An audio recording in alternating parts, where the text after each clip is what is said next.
For those who don't know me, I'm Melissa. I'm basically Carl's sister-in-law. I'm dating his brother Cody, who's the best man. And over the past decade, Carl has become like a second brother to me. We bicker. He can be annoying. Like when he took my nice nesting bowl, which was perfect for summertime picnics, said he didn't have it multiple times, and only returned it because Cody found it while helping him move and took it back. But we actually get along really well. We'll often share funny animals or nerd-related videos on Instagram. We keep each other informed about the important things, like where the good tag sales are happening and when a new season of the Great British Baking Show is about to start. We also help each other out. In fact, I provided moral support while Carl looked for the perfect engagement ring and planned the proposal. I've had the pleasure of not only watching Alicia and Carl's relationship grow from the very beginning, but of truly getting to know Alicia along the way. She understands the art that is the romantasy genre, the need for caffeine and sweet treats, and she knows how delicious sangria and tequila are. Between our common interest and the fun we have teasing the brothers, we've just clicked.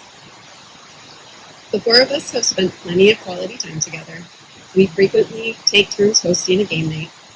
If there's a sale in lobsters, you can guarantee there's going to be a lobster boil. Carpooling to Craftsberry, going to the corn maze, Great Escape, apple picking, wasabi, and much more. Through it all, I've seen firsthand how naturally they fit together. But before that, there was a moment I'll never forget, a funny little misunderstanding between Carl and me the very first time he told me he was seeing someone new. Although we didn't realize there was a misunderstanding until years later. Carl came with me on a mini adventure up north to pick up my rescue puppy. She was coming in a van from the south, and I wanted an extra person to help me out during the car ride. Everything happened quickly, and Cody had to work. So Carl agreed to help me out. The trip was pretty standard except for the meltdown my puppy was having. But once she finally settled down and fell asleep, Carl, out of the blue, asks, "How would you say the name Alycia?" At first, I thought this was a trick question or related to some show he was forever trying to get us to watch. But I told him it was probably Alicia, but could be Alicia. And I was curious, so I asked him why he wanted to. That's when Carl casually tells me he met someone new, but isn't sure how to say her name and wants my help to figure out a plan. Here's where I may have misunderstood some things, and at this point, I don't even remember why, but for the past 3 years, I thought that Carl had already gone on the first date with Alicia, had somehow forgotten how to say her name, and needed a strategy to not look like a complete fool when they went in. But nope, turns out that conversation happened before the first date, which I only found out about a few months ago. It didn't once occur to me that. But still, I dove into brainstorming. My suggestion of just ask her was immediately shot down. His ideas were far more elaborate, like going on a double date and having me initiate the introductions. There were a few more, but I don't remember them. Ultimately, he came up with a surefire plan, introducing himself first. Obviously, their first date was a success. They immediately hit it off and talked to me about it. In fact, it took them a good 40 minutes to order because they were so caught up in their conversation. A couple of weeks after their first date, Cody and I had Carl and Alicia over for dinner and kiss. Carl made sure to emphasize Alicia's name when he introduced her. It was clear she was going to fit right in. At one point, Carl said something Carlish, and Alicia was quick with a sassy peek. Cody looked at Carl and said, "I like her." We finished the night by playing a few games of sequence. I don't remember who won. Okay, so they did win, but it's well. But Alicia had that fiery competitiveness that all the beats have. And once they left, we agreed that we agreed. From the start, Carl and Alicia have been a shining reminder of what love looks like. They've accepted and supported each other fully, embraced each other's passions, and had fun teasing each other over vampire romance novels and Pokemon collections along the way. There was no awkward phase of pretending to be cooler than they were. They jumped right in, quirks and all, and loved each other more because of it. That support showed up early. Before they were even official, Carl was already going to Alicia's dance recitals. He still goes to this day, often inviting friends and family around to cheer her on. At home, he makes sure the coffee maker is set, so Alicia just has to hit the stove. And he cooks for her so she doesn't solely survive on pasta and carrots. He even dove into one of her favorite TV shows, Buffy the Vampire Slayer. Alicia matches that effort in her own way. Knowing how important D&D is to Carl, he joined us for a long shot. During his first session as Dungeon Master, he checked in to see how it was going. I believe her words were, "Did you kill him yet?" And although it's not her idea of a good time, Alicia has gone to a few times. And while she insists that she is not the cutesy type, she proves that romance comes in many forms. Like offering a detailed advice on his 401k and strategic ways to raise his credit score. Because nothing says I love you quite like financial stability. And just as they've embraced each other's quirks, they've welcomed each other's pets, which is no small feat considering Alicia came with a full squad. 2 cats that Carl is allergic to, 2 dogs, Momo, the precious old lady, and the lovable murder demon, Dexter. Carl brought Louie. Louie is a boxer, and in case you've never met a boxer before, they are extremely lovable, but they have so much energy. So with 5 animals between them, moving in together took time and careful planning. Especially since Dexter and Louie have their challenges. Dexter has some strong feelings about other dogs, and Louie doesn't always respect personal space. So before moving in together, they spent time helping Dexter and Louie get used to each other. It took lots of patience and many, many treats, but they made it work, building a home full of love, a dash of chaos, and fun with fun. Carl loves Alicia's determination, her deep compassion, her love of animals, and the kindness she shows her friends, family, and students. And Alicia loves how much fun she has with Carl, how they can tease each other, challenge each other, and laugh together without ever taking themselves too seriously. Together, they are a perfect fit, a partnership rooted in respect, love, and genuine joy.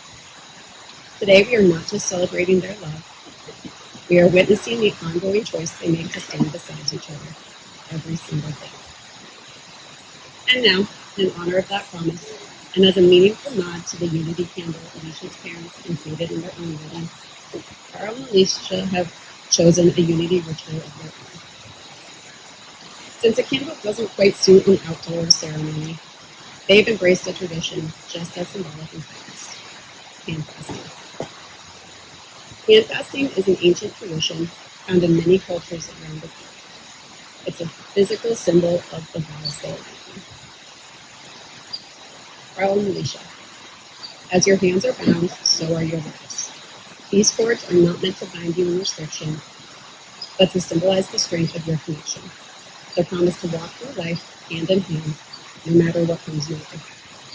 From the beginning, you've supported one another, embraced each other wholeheartedly, and chosen to share not just space, but a life full of love, laughter, and abundance. As I wrap this cord around your hands, let it be a symbol of all that you share. The strength of your connection, the comfort you bring to each other, the joy found in every shared moment, and the deep love that holds it all together.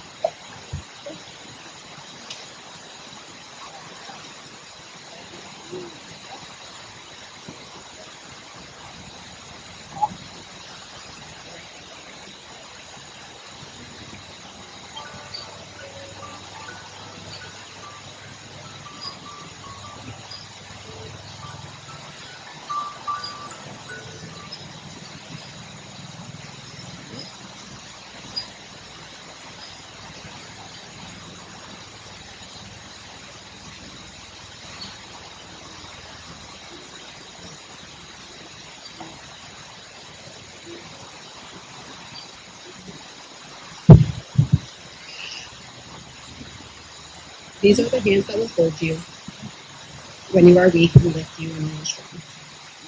These are the hands that will cook for each other, attend recitals, play D&D, and watch cult classics just because it matters to be right.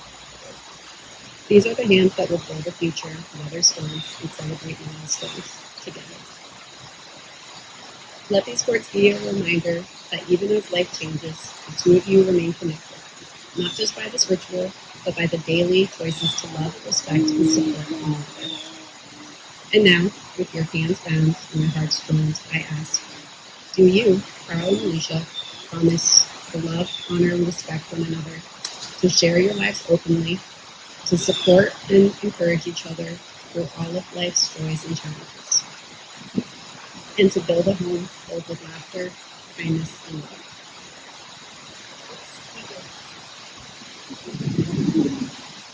Now, while tied together, Carl and Alicia will leave their house.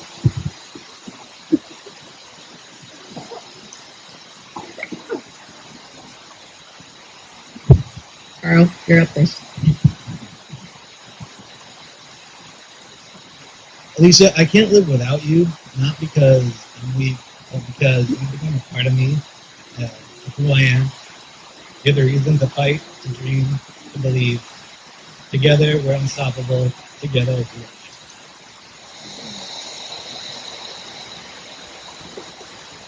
I promise to always be your partner in every adventure, with all my hardships and challenges. I vow to love you when life feels easy, and even more when it feels hard. I promise to laugh with you, support you, and never stop choosing you every single day. With you, I've learned that home isn't a place, it's a person. And here again.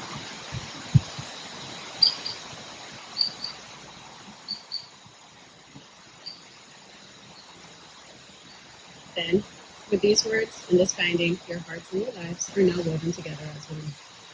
Alicia and Carl, tie the knot.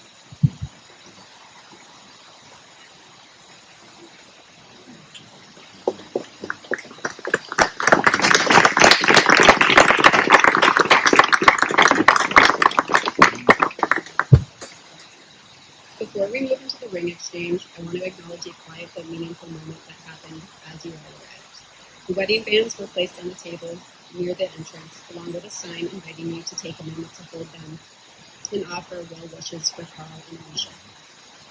Now, having been surrounded by your warmth and good intentions, these rings return to them carrying the collective hopes of everyone here. All right, Logan, come on up.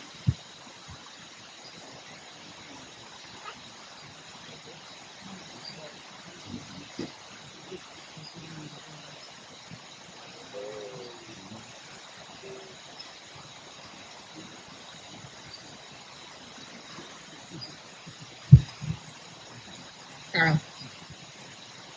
So Carl and Alicia will now exchange rings as a symbol of the promises that they've just made to each other. Carl, place the ring on Alicia's finger and repeat after me. I give you this ring as a symbol of my love and my pledge to learn and grow with you. Alicia, place the ring on Carl's finger and repeat after me. I give you this ring as a symbol of my love and my pledge to learn and grow with you.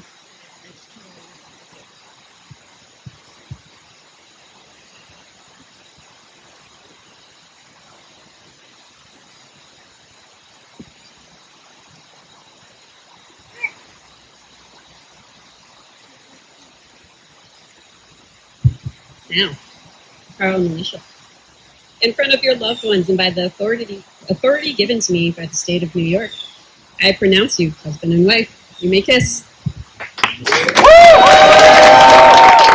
the first time, yes, husband and wife, Carl and Alicia.